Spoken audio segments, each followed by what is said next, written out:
13 horas con 5 minutos, 25 grados de temperatura en esta jornada de viernes. Así se presenta Ciudad Capital a estas horas. Vamos primeramente con los datos actuales, el repaso completo. 25 grados 6 es la temperatura actual, cielo está despejado, sensación térmica también similar. La humedad del 32% y velocidad del viento a 7 kilómetros por hora del sector sureste. Como les decía, no hay pronóstico de lluvias para hoy al menos. Vamos a ver cómo va a estar el tiempo. Ya noche y madrugada va a descender, va a llegar a una temperatura fresca de 17 grados. Vamos con el pronóstico extendido. Vamos a ver cómo va a estar este fin de semana. ¿Qué les parece? Parcialmente nublado para los próximos 4 días.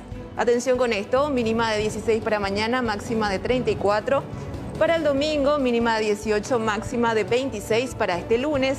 Mínima de 17, máxima de 24 grados. Y para este martes, mínima bastante fresca de 17 grados y una máxima de 25 grados.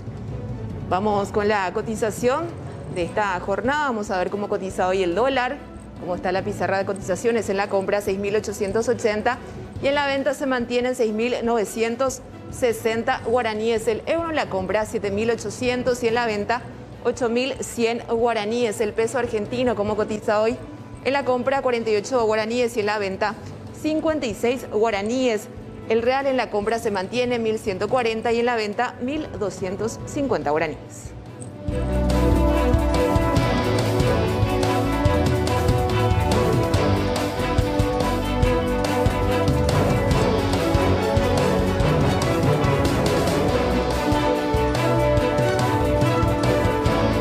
Y es momento de hablar de nuestras emociones y esto que realmente nos alarma y tiene que ver con los porcentajes de ocupación de camas. Una situación inexorable, una ruta en la que estamos allí y probablemente esto se dé a nivel de saturación en las próximas semanas y se está viendo la manera también de poder paliar esta situación. Bueno, de las 529 camas de terapia intensiva de los hospitales públicos, ojo, el 80% de estas camas ya están ocupadas. Así lo informó y lo confirmó el propio ministro Mazzoleni, detallando que también hay otros internados de diferentes afecciones respiratorias y también no respiratorias. Y precisamente ante el desborde del sistema sanitario, ayer el presidente de la República firmó un decreto que va a autorizar a la cartera sanitaria a la contratación, ojo con esto, de servicios privados de internación y de laboratorio.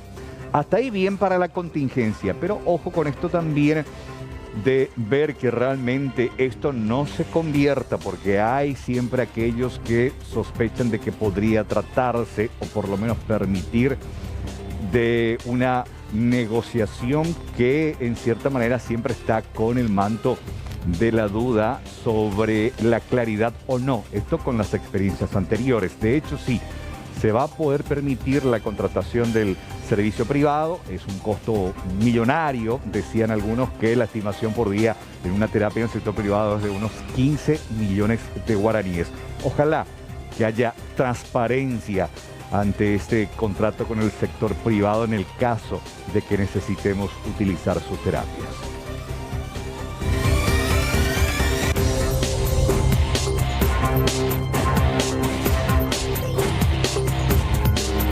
La siguiente historia me preocupa porque hace referencia a la extensión de la cuarentena social por 2 semanas más. De hecho, la sugerencia la hace el Ministerio de Salud. El presidente de la República va a tomar esta determinación y esta probable extensión de esta etapa por 2 semanas más tiene sus consecuencias y que obviamente siempre esa consecuencia va en lo laboral por la preocupación y por la crisis económica en la que estamos, principalmente para aquellos informales y el sector gastronómico, que es el sector que más reclama justamente la imposibilidad de continuar. Algunos incluso tuvieron que cerrar sus puertas y otros reinventarse.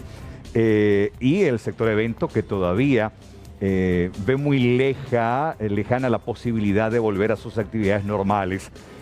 Repetimos, hay una extensión inminente de la cuarentena social hasta finales del mes de septiembre. veremos de qué manera esto sigue afectando al sector económico. Hay que cuidarse, hay que cuidarnos. De hecho, esa es la prioridad de mantenernos sanos. Pero usted sabe de que esto tiene sus consecuencias, principalmente en el sector laboral. Y esto, obviamente, a todos nos preocupa.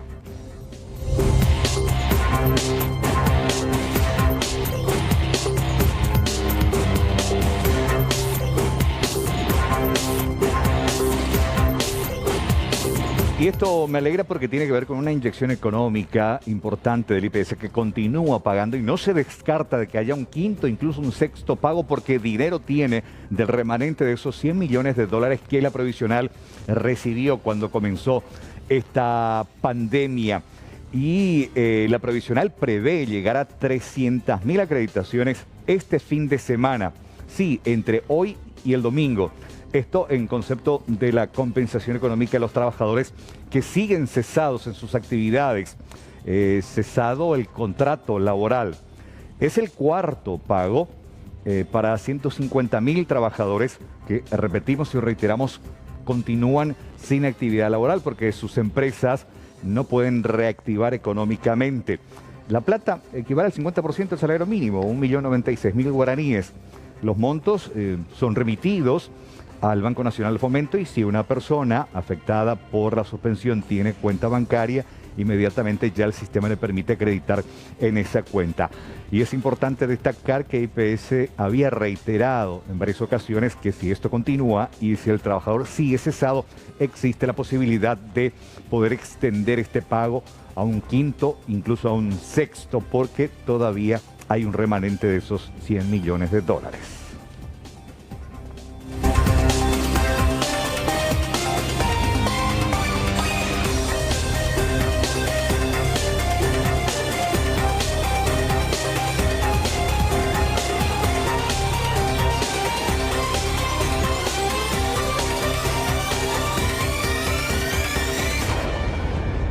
Bueno, ahora es momento de dar paso a nuestras placas de los números del último reporte específicamente. Atención con estos datos, 3.130 muestras tomadas, 821 positivos, 820 casos comunitarios y 1 del exterior. Esto ya conforme a la última actualización por parte del Ministerio de Salud. Tenemos también la placa del número de fallecidos, lastimosamente otros 15 suman a la lista, 8 del Departamento Central, 3 de Asunción, 1 del Alto Paraná, 1 de Concepción, un caso en Ñembucú, un caso fatal también en Caaguazú, total de fallecidos 373 hasta el momento. Tenemos la siguiente placa, de la cantidad de internados, 422 hasta el momento, 85 personas ya en unidades de terapia intensiva hasta la fecha. Tenemos ya también los datos globales. Desde el inicio de la pandemia, 19.959 casos confirmados, 10.251 recuperados y 9.748 casos activos.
Vamos con este hecho que ocurrió en la noche de ayer y tiene que ver con un asalto bastante violento. Y una familia, de acuerdo al reporte oficial de la policía, fue víctima de estos malvivientes que irrumpieron en esta casa ubicada en el barrio La Merced de San Antonio. Eran dos. Llegaron a bordo de una motocicleta y portaban armas de fuego. Ambos manejaban información específica sobre dinero que estaba guardado en la casa. Eso obviamente llamó mucho la atención también de los propietarios. Llegaron con suma violencia, intimaron a los miembros de la familia, arma en mano, amenazando y exigiendo la entrega de esa plata que ellos sabían estaba allí en la casa. Me dijeron, muéveme la plata, la plata no hay botar, así me dijo. Y preguntó por mi primo, me dijo, muéveme para acá porque estaba impurcada plata. Y le dije yo, te hago doy puruca, hija, cobra dorminte, le dije. A la plata y botaban a Pepe y era Harry, le dije. Y llevó, sacó de ahí mi cartera y llevó. Muy grande cartera, curiosa. Acá encima donde está mi santo, acá está. Acá está donde está mi santo. De ahí llevó. ¿Tu cartera lo llevó con el dinero adentro? Sí, la cartera llegó así, acá estaba el celular cargándose ahí. Y llegó, mira, tenemos todo todavía así como está. ¿Cuántas personas estaban en ese momento contigo? Porque son dos los que llegaron, ¿verdad? Son dos, pero uno se quedó ahí con mi tío. A mi tío y a mi marido apuntándole así con uno. Y el otro entró acá. Y al entrar acá, yo estaba de espalda. Entonces viene mi nieto les vio que le apuntaban a mi marido ahí afuera. Entonces él viene con el machete y viene y como para machetearle, y entonces el tipo le agarra así, al agarrarle ahí, yo ya me di cuenta y me asusté, ¿verdad? Y dejamos así nuestro horno, apagamos toda la cocina ahí, y yo me empecé a ponerme enfrente de él, y le dijo, pero pásame la plata, y me empezó, yo tenía una cadena, me sacó todo así, y me dijo, mami, la ne cuaino, que ese bolsillo, vaya. Gente que sabía bien, te hago en bobure, pero oye, equivocado porque la monto curijeta, veo en curi, pero yo guapa, yepe malas cosas. Pero ¿cuál andella pues te préstamo? Hoy se mena ya para que la préstamo.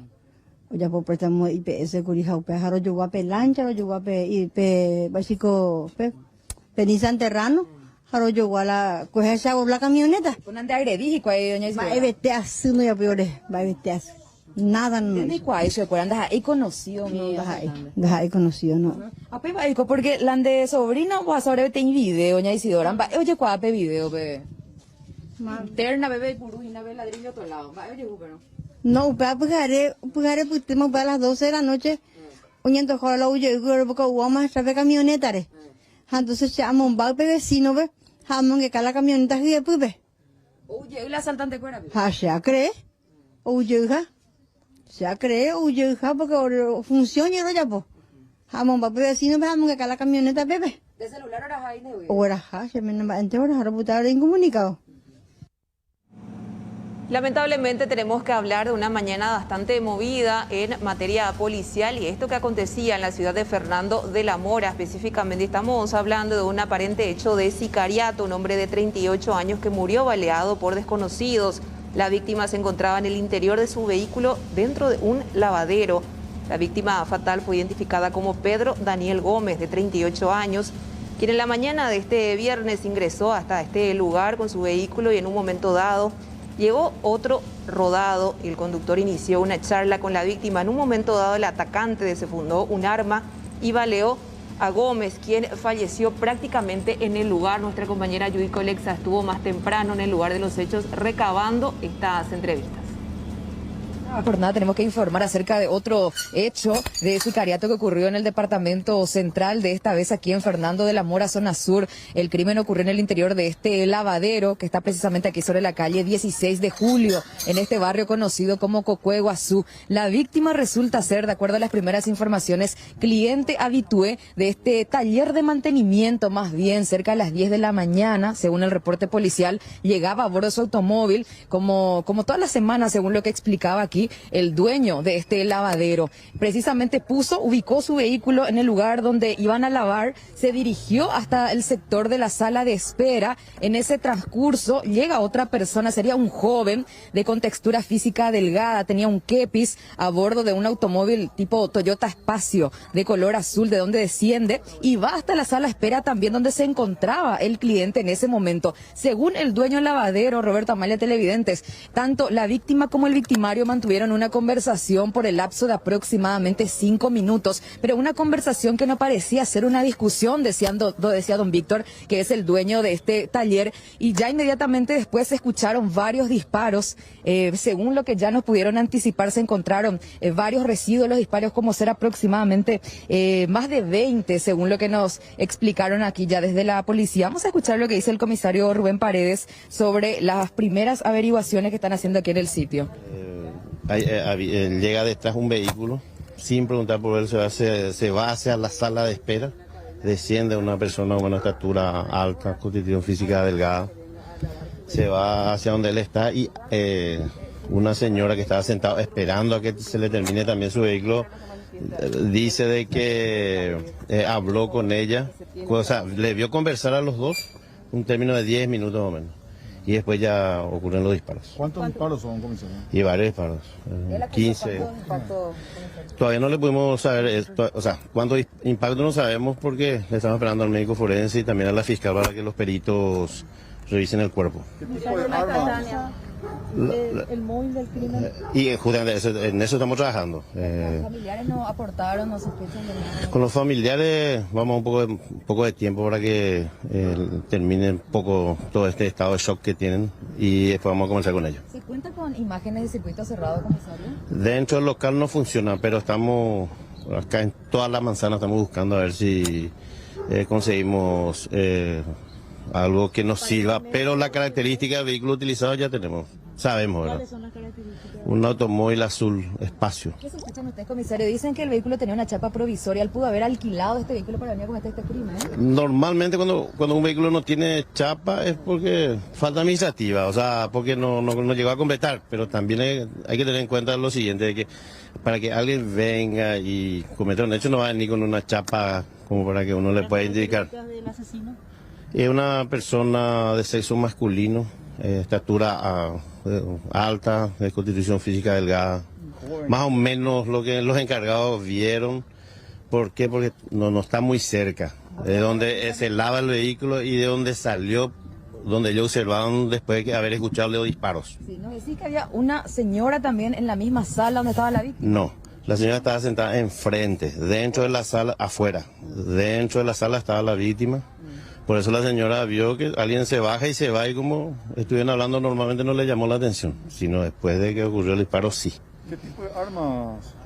Calculamos que es una pistola porque las vainas y plomo que se encontraron son de calibre 9 milímetros. Evidentes con respecto a este hecho de sicariato que se dio cerca de las 10 de la mañana. Estaba otra persona también, ahora nos confirma el comisario Rubén Paredes, una señora, pero que no estaba en la sala de espera, estaba del lado de afuera, pero ella sí vio lo que ocurrió, vio a la persona esta que llegó a la sala finalmente junto a la víctima, mantuvieron una conversación y posteriormente ya se efectuaron los disparos.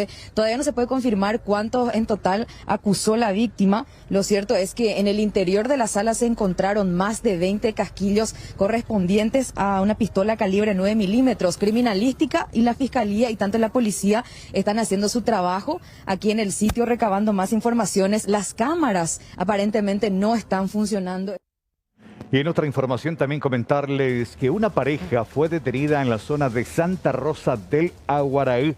La pareja es indicada de presuntamente traficar drogas. Pero, además de eso, la investigación sugiere que el hombre detenido ahora sería presuntamente el responsable del homicidio del exintendente de Nueva Germania.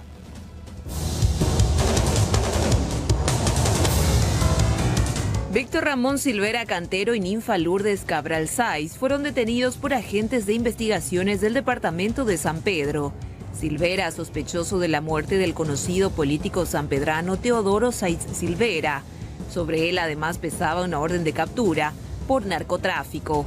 Estas dos personas están residiendo momentáneamente al parecer en una vivienda rural y los pudimos ubicar gracias a una tarea de inteligencia y el día de la fecha, cumpliendo la orden de allanamiento, se logró la detención de estas personas, más la incautación de 2 armas, una de ellas escopetas y otro un rifle calibre 22, y la incautación de un vehículo, una camioneta Toyota sin los documentos que se requieren. La pareja sentimental del detenido también contaba con el mismo requerimiento por tenencia y tráfico de estupefacientes. Las órdenes de captura específicas son por narcotráfico, pero también tienen vinculación por un hecho de sicariato que están siendo también dentro, o sea que está dentro de una carpeta fiscal, también tienen esos antecedentes y ahora justamente estamos cerrando el círculo y vamos a ver qué dispone la fiscalía.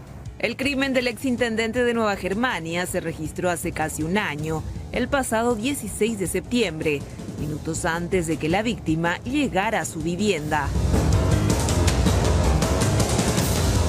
Bueno, y sigue la investigación para finalmente poder con certeza identificar a las dos niñas adolescentes abatidas en este enfrentamiento con las fuerzas de tarea conjunta en un procedimiento en la zona norte de la República. Hay todavía mucha prudencia por parte del Ejecutivo, pero la familia cercana ayer comenzó a hablar y a mencionar identidades. Así mismo es, muchos cuestionamientos por sobre todo a todo este operativo y al resultado fatal. Estamos hablando de dos niñas que fueron presentadas como abatidas por el gobierno tras el enfrentamiento con el autoproclamado Ejército del Pueblo Paraguayo. Tienen 11 años y son de nacionalidad argentina, según documentos de identidad que fueron revelados por la hermana de Alcides Oviedo.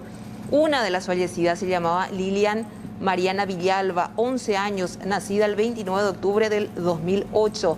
La otra tenía la identificación de María Carmen Villalba, de 11 años, y figura como nacida el 5 de febrero de 2009 en Clorinda, provincia de Formosa. Al respecto, hoy habló en conferencia de prensa el ministro Federico González. En una parte incluso dijo que desde el Ejecutivo ellos no creían la versión de que tengan esa edad y que todavía no había una certeza sobre la identidad real de ambas abatidas.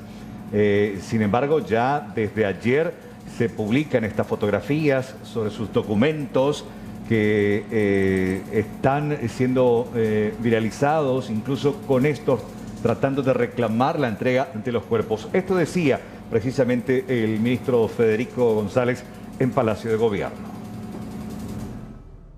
Sobre el operativo que tuvo lugar el miércoles, el 2 de septiembre, voy a referirme a los resultados, a todo lo que se pudo obtener en ese enfrentamiento y sobre todo la posibilidad, por primera vez, de llegar al campamento principal del grupo criminal EPP.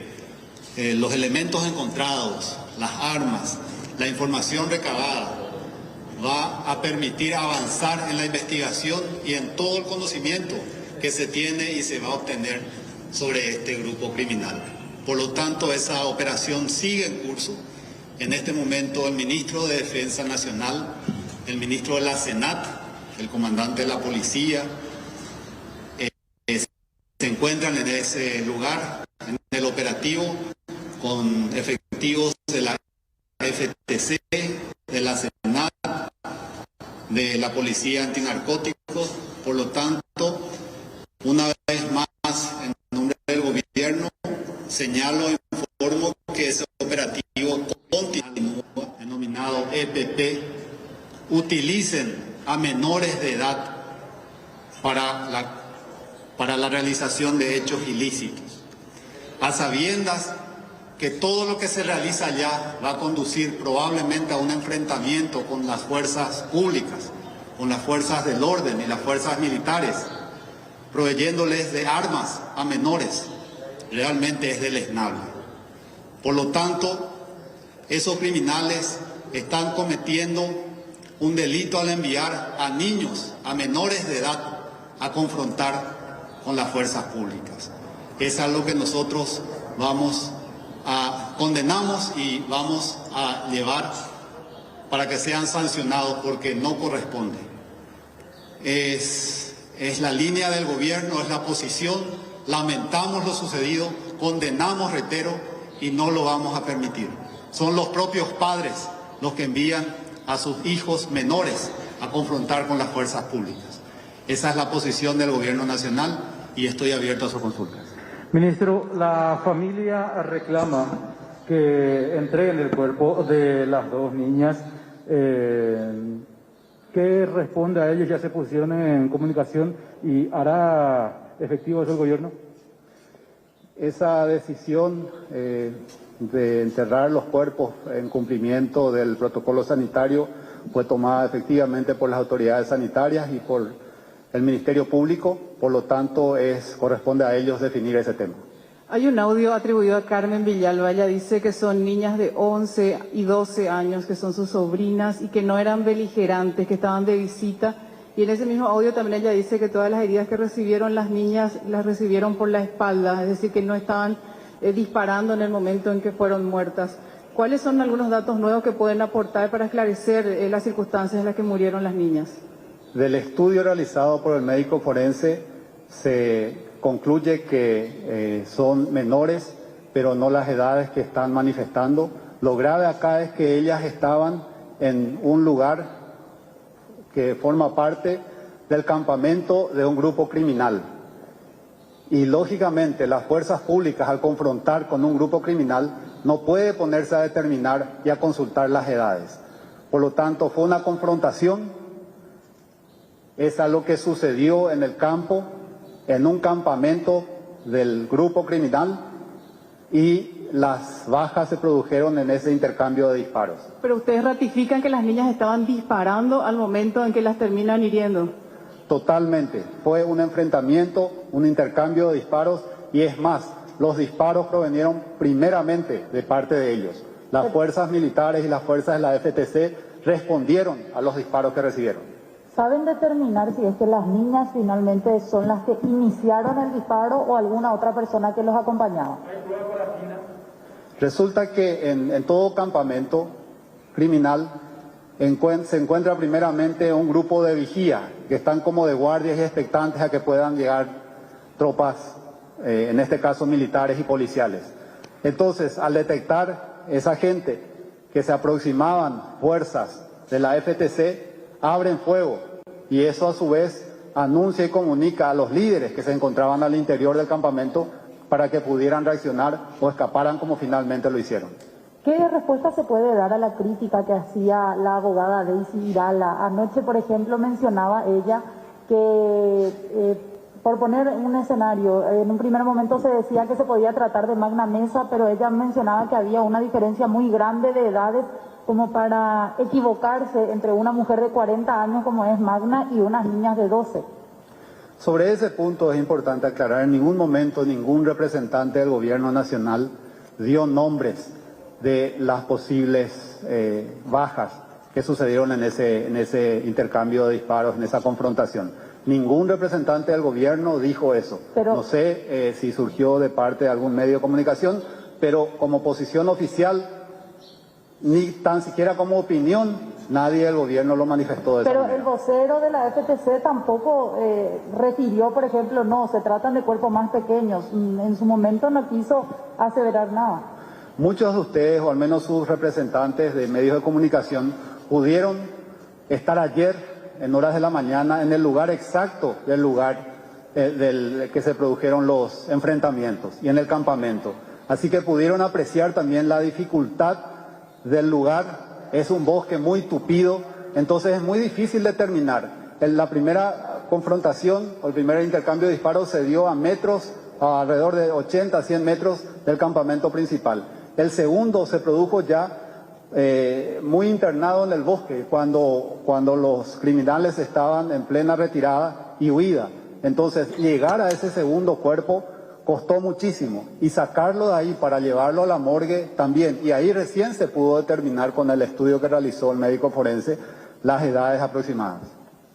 Estas documentaciones de DNI argentinos que están circulando, que se han publicado en algunos medios, ¿fueron ya corroborados? ¿Hay algún tipo de comunicación oficial con el gobierno argentino para saber si efectivamente son estas niñas, ya que de ser así tendrían entre 11 y 12 años? Desde un primer momento las autoridades argentinas han colaborado con nosotros, por lo tanto manifiesto el reconocimiento y la gratitud del gobierno nacional hacia el gobierno argentino por todo el trabajo que venimos haciendo en la lucha contra el crimen organizado y con la colaboración que nos han prestado en este caso particular también.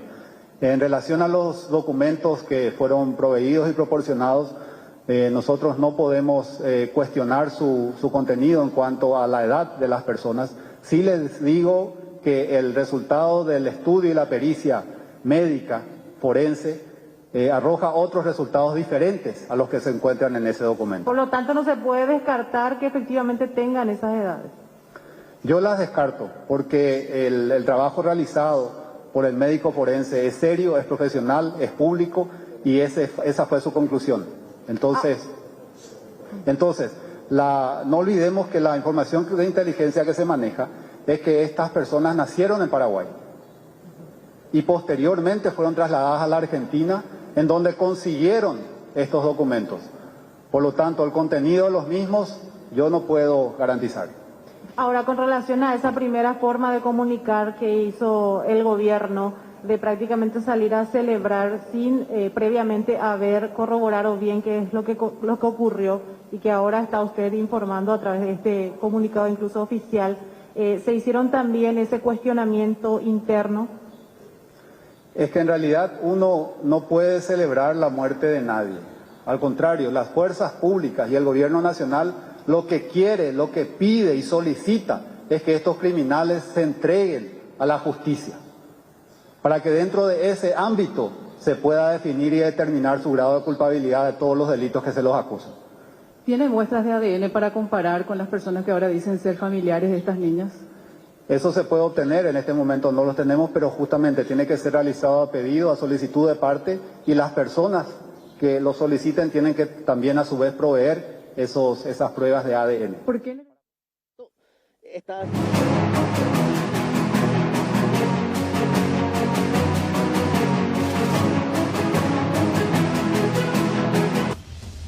13 horas con 39 minutos, 25 grados de temperatura. Continúan los operativos en la zona norte del país. Luego de este enfrentamiento fatal, tomamos contacto con nuestro compañero Alexis Saveiro. ¿Qué tal? ¿Cómo estás, Alexis? Buenas tardes. Allí, ¿cómo te va? Buenas tardes. El placer de compartir con ustedes las informaciones desde el norte del país. De hecho, como mencionabas, inclusive los operativos no han cesado desde hace 48 horas, específicamente cuando se producía este enfrentamiento cerca de las 10:30, 10:45 específicamente, que tuvo como resultado la muerte de dos jóvenes que ya estaban militando en el Ejército del Pueblo Paraguayo. Con respecto a esa conferencia de prensa que nosotros escuchábamos previamente a este contacto en vivo y en directo, también hacía referencia el general Héctor Grau, teniendo en cuenta que él mencionaba que existe la cuasi certeza de que una de las abatidas realmente es hija de Magna Mesa y Osvaldo Villalba, y que hubo una adulteración de documentos para que ellas puedan salir del país y ser adoptada por familiares en la Argentina. Además de ese tema, también hablaba acerca de los procedimientos que siguen en curso, el refuerzo de hombres, la presencia de agentes de la Secretaría Nacional Antidrogas, el hecho de que el grupo criminal que opera en la zona norte del país se encuentra muy golpeado, y que también en operativos que se realizaron ayer en otros sectores a 1,5 kilómetros, 1.500 metros aproximadamente, también nuevamente encontraron sitios en donde habían restos de sangre, presumiendo así evidentemente que los heridos se están movilizando, pero evidentemente también se están desangrando. Esto decía Grau. Podemos presumir. Lógicamente no tenemos ninguna evidencia física sobre este caso en particular. Ahora, yo quiero también hacer una memoria no muy lejana, ¿verdad?, de hace unos 2 años atrás, en que en una oportunidad, lógicamente con un mandato judicial y con ayuda, en apoyo a la Secretaría Nacional Antidroga, habíamos llegado a un campamento en el cual encontramos tallado en un árbol, en una tabla, en la prensa, un escrito que decía EPP más PCC, y señalando el asesinato de soldados. Eso fue, en su momento fue publicitado, o sea que tenemos esa presunción y algunos elementos, pero que lógicamente no podemos ser contundentes en eso. Pero lo que sí es contundente es que comparten la misma área territorial. Con respecto a eso que se está hablando mucho en la conferencia de prensa del gobierno nacional, la identidad de estas jovencitas, cómo ya se analiza todo desde la base de operaciones, la Fuerza de Tarea Conjunta, con respecto a la identificación, a cómo se integraron al grupo, la versión inclusive que daba la abogada de que las niñas fueron ejecutadas, o sea, evidentemente fantasiosa por cierto general, sin embargo, cuestiones que se dan en base a eso. Bueno, lógicamente nosotros sabemos que las veces que hemos tenido en ocasiones anteriores un enfrentamiento con este grupo armado, tuvimos este tipo de inconvenientes, gente que intenta instalar una historia completamente, muchas veces descabellada, y comprendemos que es una situación que siempre vamos a seguir viviendo. Nosotros estamos muy tranquilos en ese sentido porque nuestras operaciones son debidamente autorizadas judicialmente y es un proceso de inteligencia. Lógicamente, esto es un tema dinámico, es evolutivo. Esto puede rápidamente cambiar esta situación, pero para nosotros también otra cosa es sumamente claro. Según lo que el médico forense nos estaba explicando, ellos biológicamente y fisiológicamente pueden estimar con meridiana precisión la edad biológica de estas personas. Corporal inclusive, si se quiere. Lógicamente, yo no soy médico, no quisiera entrar en muchos detalles, espero que me disculpen, pero creo que en la conferencia del día de ayer el médico forense fue sumamente claro en esa situación. Ahora, la existencia de documentos, en este caso, que acreditan, en este momento no obran aún en poder oficialmente nuestro. Tengo entendido que el órgano jurisdiccional, en este caso la Fiscalía, lógicamente ya está trabajando en ese sentido. Están en los procesos de legalizar esa información y lógicamente ellos son los que van a dar prosecución a las acciones legales referente a ese tema. Nuestra presunción, lógicamente, es que esos son documentos auténticos pero de contenido falso. O sea que evidentemente serían los hijos de los líderes y no precisamente de quienes la adoptan de manera irregular. Absolutamente. Yo le digo con mucha certeza lo que tengo suficientes elementos como para afirmar eso que usted está diciendo. ¿Son las hijas de quién? Una de ellas, claramente, para nosotros es la hija de Osvaldo Villalba con Magna Mesa. La otra aún tengo, estamos todavía en el proceso de su filiación correcta. ¿Pero sería también de Carmen Villalba? No. Yo quisiera que me excusen porque no quisiera ser impreciso. En uno de los casos, y principalmente se refiere a documentos que fueron encontrados, no documentos, las cartas de manuscrito de una de las que resultó abatida evidencian, ella habla claramente de la foto de su papá y de que, y con mucha lástima ella se refería a ciertas situaciones familiares que se presentaban en el campamento.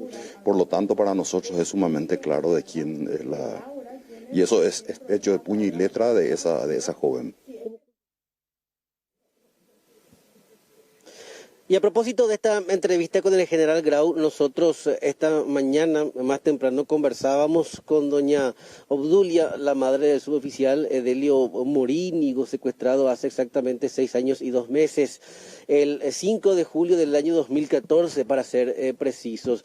Y es porque ayer sí se dio una conversación entre doña Obdulia y el general Héctor Grau. Debido a que, y esto nos mencionaba la sufrida madre esta mañana, el hecho de que cuando ella se entera del enfrentamiento, nuevamente una corazonada le hace referencia a que su hijo pudiera estar en ese campamento. Para ella también queda evidente que es uno que fue montado hace muchísimo tiempo y estar vivo su hijo pudiera haber sido, por ejemplo, herido durante este enfrentamiento. O en caso contrario, más adelante y en base al análisis de todos los elementos informáticos, panfletos, documentaciones, bitácoras y manuales que fueron hallados en el sitio, se pueden encontrar indicios que conduzcan al paradero del suboficial Edelio Morínigo.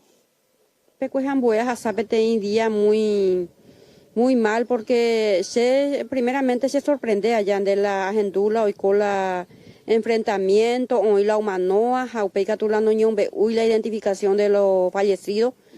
A ver, ya como información la llegada del presidente de la República con todo su equipo, UPH ya va ahí porque se me pensaba ya a lo mejor hoy alguno de los secuestrados, mano Pepe, UPE ante hoy se le hace pensamientos, estañes a años, ese en día cuera, no sé, más había el teléfono. UPE que curiaño monga está General Grau un día por Andúcho, porque viste que se le hace preocupación a la mayor interés areco la otopano alguna información oñe a la semembure. Porque según se la hace ya, este campamento de mucho tiempo, Upepe hoy con mi gente ya arego y más, ¿por qué no decir y catú Upepe huereco y la semembure allá? Sí, catú. Entonces Upea se la coan a pebe la se mo tranquilo ya. A veise ayer ureso encarecidamente hoy cuá información y cuá ore comunica hanwa ore no hanwa o mombe ore va ella pa otopa y cuá o sea otopa para alguna información oñe ea de ore porque no cumplita más 6 años y 2 meses la y secuestro allá la llegó a que nunca nos llegó a ver su bebé pero se la crea a la ahí me hoy muy seguro la peape campamento porque peaja el arebema hoy coja mi gente a la pepe ja cuera o viví peaja la lugar cuera ja ore comanteana y cuai pepe la se me la hoy menos la no manoima jala hoy menos ye pela o manoma pepe hoy mantea información mo paja hoy la cuerpo por lo menos sí pea hoy manteana pea pe ore coana ja cuera pe computadora pe o sea algunos manuales panfletos sí o sí Pepe Sheja el arore cotaja información si cuera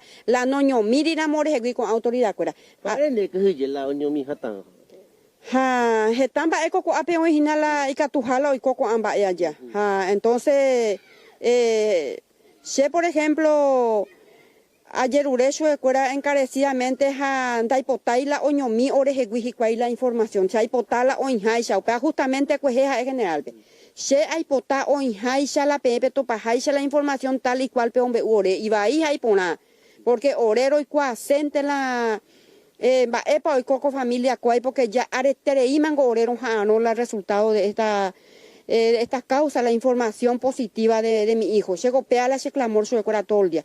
Jaco a través de la prensa, ahí está Yeushu, porque a lo mejor se le catui añe es una fiscal ni otra persona o una autoridad o pepe allá, pero cuera siempre manejar la información, presidente de la República o la información, porque se coge curisere no y vete personas y se coan a un bojasajina presidente.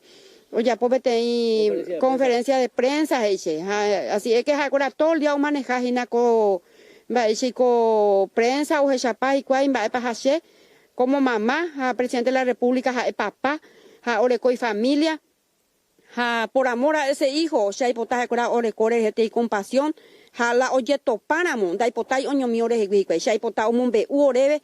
Va ella y te para la topa porque se hay muy segura que Pepe hoy está información la se me voy. Pero se sorprendió de cómo mamá te gula ereco no hay la presentimiento sino sensación de que Pepe hoy está la información. Sí señor, se de los principios ya orero ño mongueta como familia, orero ñe ema como familia, hoy entero vete a la hermano cuera hoy la Pepe hoy está información porque se hay me seguro que la se me voy a escuela de Pepe japea el campamento muy importante Pepe a escuela hoy ¿por qué no da por hay la información la de Delio de Catuín da porio Pepe lugar para la información la se me Bueno, esto es a propósito de lo que conversábamos esta mañana con doña Obdulia, pero atención, y ustedes podrán observar a mi espalda también nosotros y podrán entender, nos encontramos en la base de operaciones del CODI, donde funciona la Fuerza de Tarea Conjunta y en ese helicóptero hacia donde se dirige ahora el ex fiscal Arnaldo Yucio, ministro de la Secretaría Nacional Antidrogas, realizábamos un sobrevuelo nuevamente hasta la zona en donde se produjo el enfrentamiento Angie, teniendo en cuenta que el campamento y en línea recta hacia una zona posterior al cerro se encuentra en dirección a varios lugares en donde se depredó bastante y finalmente pudimos constatar la presencia de marihuanales. Estamos ingresando nuevamente al área de influencia en donde se produjo el enfrentamiento a tiros entre integrantes del grupo criminal que opera en la zona norte del país. Detrás o del otro lado de esa serranía se encuentra el lugar en donde hallaron el campamento y en donde fueron abatidas los integrantes del grupo de criminal. Traspasando ese sector en línea recta, ya podemos observar la zona en donde se produjo el desmonte indiscriminado, la tala de árboles para generar parcelas en donde narcotraficantes, grupos y facciones se dedican al cultivo de la marihuana.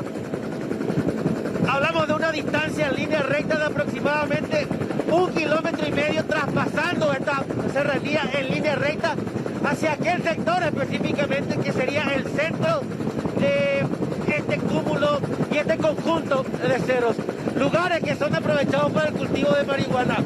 Es por eso que la Fuerza de Tarea Conjunta presume que el apoyo logístico es el mismo que surte tanto a los narcotraficantes, a los cultivadores de marihuana, como así también a el EPP, a jugar por la distancia que existe entre uno y otro campamento, el campamento del EPP y el campamento donde pudimos observar extensiones de cultivo de marihuana. Reiteramos, hablamos de una distancia de solo 1.500 metros entre ambas áreas específicamente.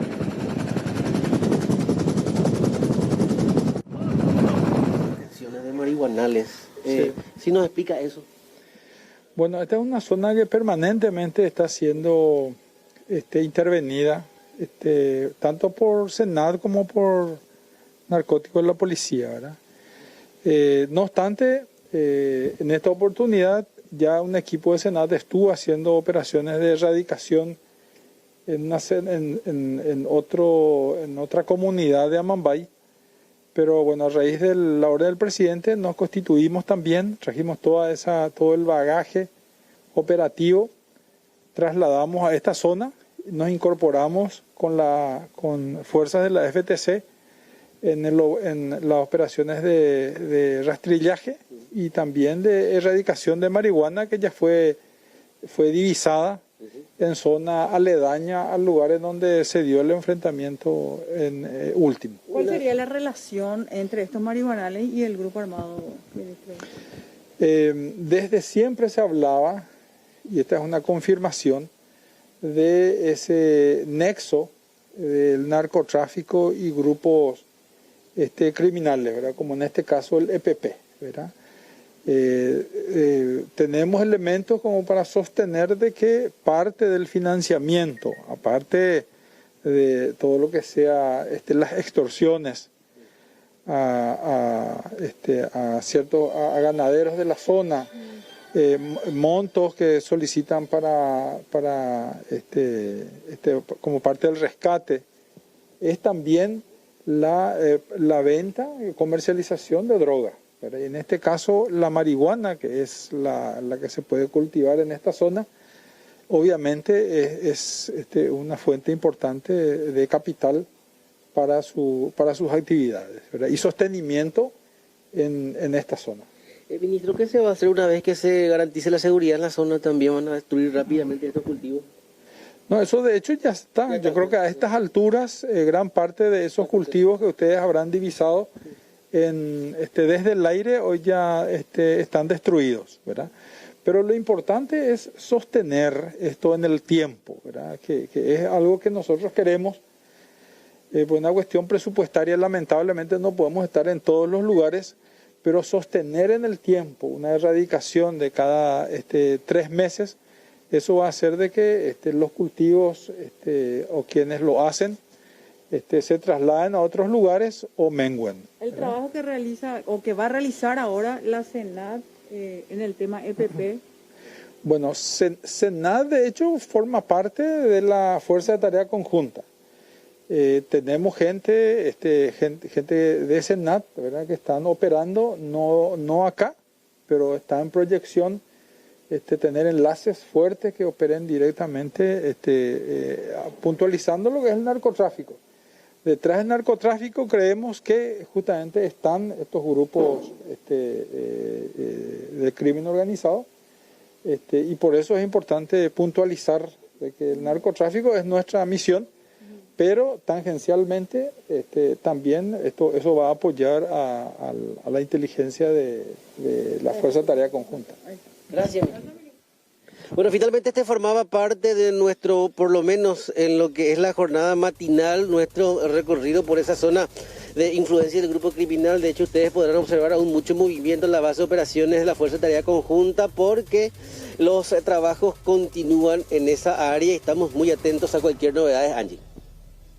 Alexis, entendemos realmente todos los trabajos que se están realizando en cuanto a las investigaciones, todas las evidencias, todos los documentos hallados y todo lo que van proporcionando las autoridades y otras informaciones que evidentemente hasta el momento no se puede dar a conocer en cuanto al trabajo en sí en el campo de batalla específicamente, Alexis. Bueno, estos operativos que continúan por parte de la Fuerza de Tarea Conjunta, agradecemos tu trabajo, excelente como siempre, Alexis, muchísimas gracias.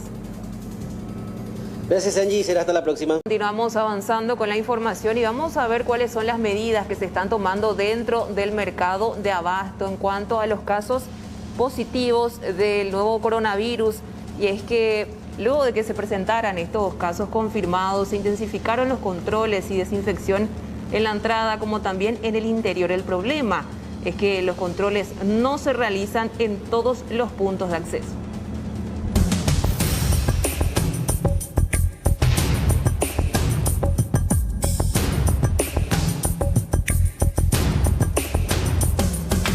Funcionarios de la Municipalidad de Asunción estuvieron realizando controles y también desinfección en lo que es el mercado de abasto, con largas filas de vehículos que eran completamente desinfectados, siguiendo todo el protocolo, y también en lo que tiene que ver con los permisionarios que trabajan en el interior, debido al aumento de casos que por fortuna hasta el momento se estacionó en los últimos días. A Dios gracias, los 31 casos que tenemos actualmente quedó estacionado, ya no dio un aumento, después ya se da también justamente ya por la conciencia, ¿verdad?, que poco a poco van tomando también los permisionarios, están asumiendo la responsabilidad de cuidarnos entre todos. Nosotros estamos haciendo un proceso de regularización en cuanto a lo que es los accesos. Al inicio de lo que fue la pandemia, nosotros tuvimos hasta un recurso de amparo de los permisionarios porque justamente limitamos los accesos. Ahora estamos en un proceso de licitación para la readecuación justamente de los portones para tener un mejor control. Tenemos un promedio de 12.000 a 15.000 personas diarias. Pocas son los permisionarios que incumplen al protocolo mínimo sanitario que es el uso de tapaboca. Encontramos el uso no adecuado, ¿verdad?, que tenemos, que vemos que usan por el mentón, ¿verdad? Pero nosotros constantemente, diariamente, estamos periódicamente saliendo a verificar, saliendo a instar, a concienciar a los permisionarios para que mínimamente cumpla el protocolo.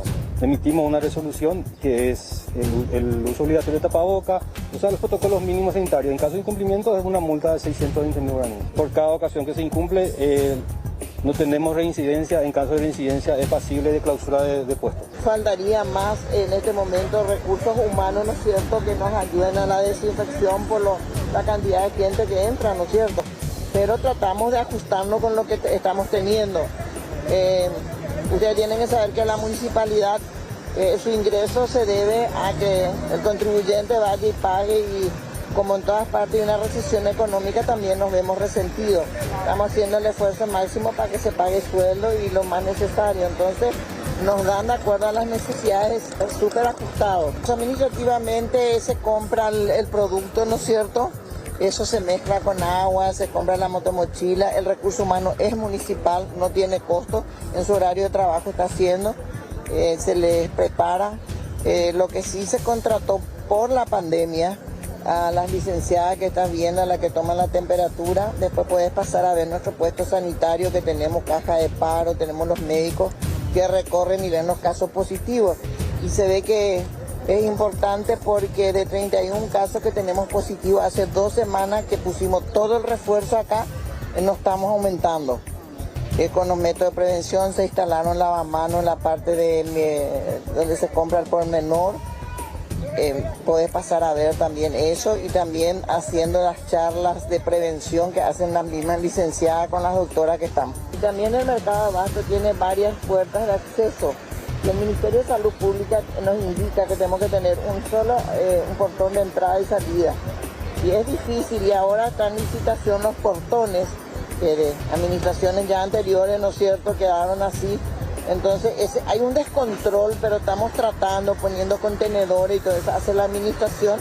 Yo creo que con eso también vamos a mejorar, pero todos juntos estamos tomando más conciencia, gracias a Dios, pero hay que estar con ellos. Pero los funcionarios se encuentran con una problemática, que hay demasiadas personas que ingresan al mercado de abasto. Por día se estima entre 12.000 a 15.000 entre trabajadores y compradores. A eso se suma que este mercado tiene demasiados accesos y es imposible el control en todos los puntos de entrada y salida.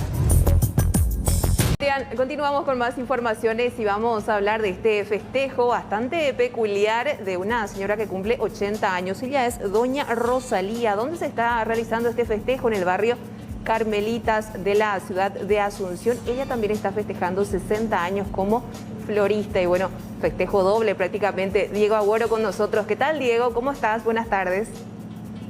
Muchas gracias, compañeros. El saludo para todos ustedes nuevamente, el saludo para la teleaudiencia. Estamos con Rosalía.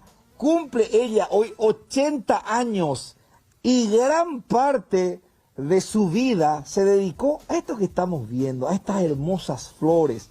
Ella es florista del cementerio de la Recoleta. Hoy nos recibe en su casa, nos abre las puertas para contarnos su historia.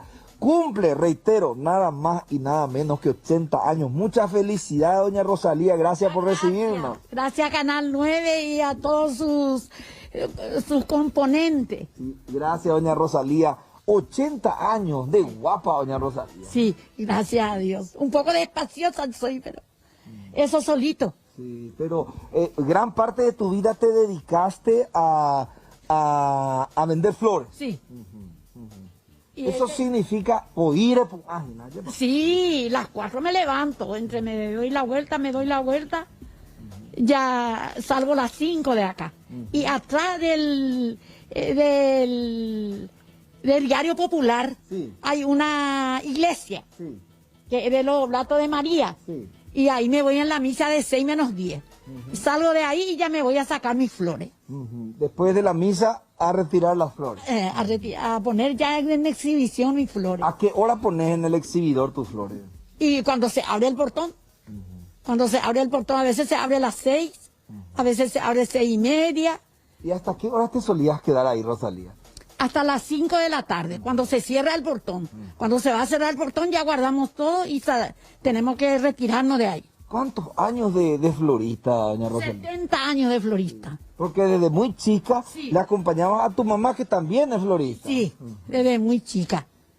Y también entre tus herederas y herederos hay una que se dedica a la venta de flores. Sí, y el taller de sus flores se llama Aurora. Qué lindo, qué lindo. Es un trabajo que tiene muchas vertientes. Por un lado, sirve en el momento triste para la despedida, pero en el momento de la alegría, del amor, de la llegada de un nuevo ser, también las flores se utilizan. Sí, se utiliza. Para todo se utiliza las flores. Incluso para evadir enojos también, porque mucha gente... Exacto, me porté mal. Para la reconciliación también. Hacerme un lindo ramo porque me porté mal. Y yo sé que con esas flores voy a arreglar mi situación. Dice los maridos. Y muchas flores se vendían antes para el cementerio. Muchísimo. Para el cementerio y para afuera también vendemos. Vendemos para la iglesia, vendemos para novenario, vendemos para regalos.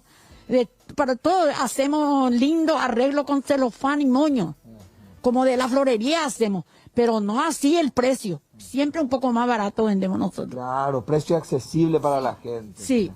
Y acá tenemos, ¿qué tenemos acá en este arreglo, por ejemplo, doña Rosalía? En este arreglo tenemos mini crisantemo, que es el amarillito. El amarillito, y por ahí y ese clavel lila, esa flor lila es claveles. Claveles, Y este es una flor importada, se llama astromelia. Astromelia. ¿De dónde viene esa flor? Y viene del Brasil ahora mismo, porque del Ecuador siempre recibíamos. ¿Japetuchavea, este más grande? Es girasol. Girasol se vende, se planta mucho en nuestro país. En nuestro país. Sí. Ahora, doña Rosalía, ¿cuántas clases de flores hay? ¿Hay más de 100 flores? Hay más de 100. Hay. Y al mismo tiempo ustedes también ya se vuelven expertas, conocen todas las flores. ¿Y cuál dura más? ¿Cuál dura más también? Hay algunas que se marchitan rápidamente. Sí, hay, pero casi ya no se planta, no se está plantando lo que es nacional. Siempre quiere. Este es espuelita de caballero. Mirá bien un poco que tiene un espinillo ahí atrás de la flor. Ese es espuelita. Se llama espuelita de caballero. Mira, ahí está su puntita. Por ejemplo, si un caballero o una dama o algún ser querido hay que despedirlo y quiere este arreglo, ¿cuánto cuesta este arreglo? Cuesta 100.000 guaraníes. 100.000 guaraníes. Sí. Y por ahí, Teo. Sí. Doña Rosalía, mira, muchísimas felicidades. Estamos muy contentos de visitarte, conocer un poquitito tu historia. Gracias a ustedes por su tiempo. 80 años, no es fácil cumplir 80 años. Muchos cuidados en la salud, sobre todo en estos tiempos. Sí, pero allá nosotros, si llueve, estábamos. Si no llueve, estamos. Si hace mucho calor, igual estamos. Si hace mucho frío, si hace mucha lluvia, igual estábamos allá. No dejábamos de estar. ¿Te cuidan mucho tus hijos? Sí, y vos sabés que nuestras flores y nuestras compañeras que eran numerosas, nos viene cuando llueve y viene gente y uno hace su gran negocio estando sola. Porque yo digo 20.000 y vos decís, es todo por 15.000 decís. Entonces vos ya me tapujas. Pero si estoy sola, nadie me tapuja. Y porque necesita, se va llegando. Así mismo. Gracias, doña Rosalía, por recibirnos en tu casa. Gracias a ustedes. No sabe cómo le agradezco. Y que pase súper bien hoy el día de tu cumpleaños. Muchas gracias. Que Dios te oiga. Doña Rosalía nos recibe así en su casa, aquí en el barrio Carmelitas, con estas hermosas flores y con una historia riquísima de mucha felicidad. Y hoy se corona con sus 80 años, compañeros. Volvemos con ustedes. Bueno, Carlos, televidentes, esta noticia de último momento. Prosiguen los allanamientos en el crimen de Canillita, el caso Giovanni. Estamos con Mariano López. Contigo, Mariano, buenas tardes. Hola Angie, ¿qué tal? El saludo a vos, a Carlos, a todos los televidentes. Efectivamente, estamos en la ciudad de Itá, barrio Xurí, donde en estos momentos se ven allí con saco rojo a la fiscal Daisy Sánchez, también al comisario de la comisaría de Itá, atendiendo a que se está realizando en este mismo momento el allanamiento de la vivienda de Emilio Amarilla de 21 años, quien sería el responsable de la muerte de este joven Canillita, quien hoy tendría que haber cumplido 18 años. Ven ustedes el despliegue de los agentes de la Policía Nacional. Esta es la residencia donde en estos momentos el Ministerio Público está en busca de más elementos que comprometan la participación de Emilio. Si bien la fiscal Sánchez ya nos explicaba que Emilio habría ido a vender el celular del hoy fallecido a otros jóvenes, al momento de realizar esa venta, lo que se tipifica como reducción, él mismo tenía manchas de sangre, también se habla de que tenía la ropa rajada y también arañazos en el cuello. Son elementos que se pudieron constatar a partir del testimonio de esos jóvenes que compraron el celular de este Canillita por 20.000 guaraníes que comprometen hoy a Emilio.